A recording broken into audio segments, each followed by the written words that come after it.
ក៏ទ្រង់ញ័ររន្ធត់នឹកមនុស្សស្រីម្នាក់កំសត់ដែលខ្ញុំបានក្បត់បោកប្រាស់សាវាអោខេត្តសៀមរាបទឹកដីបង្កើតស្នេហាសម្បត្តិសច្ចាមានប្រាងប្រាជាសាស័យធ្លាប់តែងការនៅមុខប្រាសាទអ្នកលុកពូកែហើយស្អាតបងលងស្នេហ៍អូនវងវេស្មារតីហ៊ានពូលកុហកឲ្យអូនទុនចិត្តប៉ែតីល្បិចក៏កំឡោះកាល័យបានប្រានដោះដៃចោលស្រីអាយកាអោ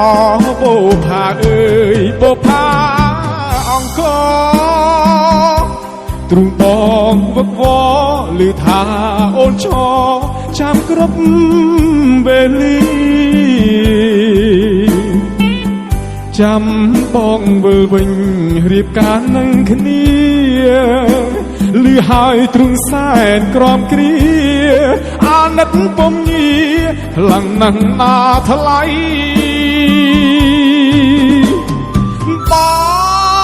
ងសុំតោសៀមរាបពីមនុស្សប្រុសម្នាក់ថោកទាបចេញមុខសារភាពកំហុសតាមឡាយសង្ឃឹមអូនឃើញហើយអូនយល់ព្រមអភ័យហើយចង់ប្រាប់អូនជាថ្មីជុំជុំរីងរៃរងចាំបងទី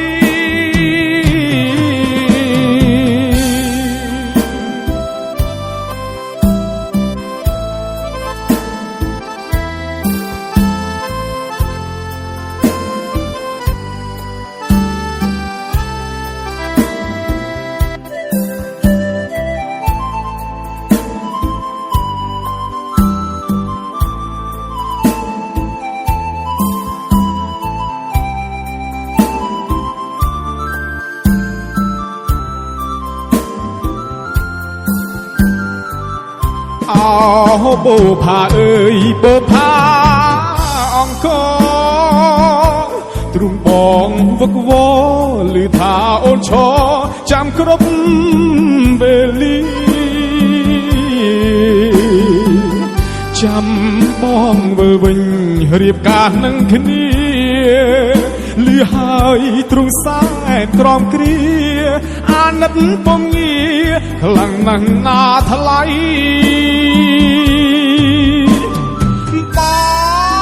បងសុំតោសៀមរាបពីមនុស្សប្រុសម្នាក់ថោកទាបចេញមុខសារភាពកំហុសតាមឡាយសង្ឃឹមអូនឃើញហើយអូនយល់ព្រមអភ័យហើយចង់ប្រាប់អូនជាថ្មីជុំឈឺរីងរៃរងចាំបងទី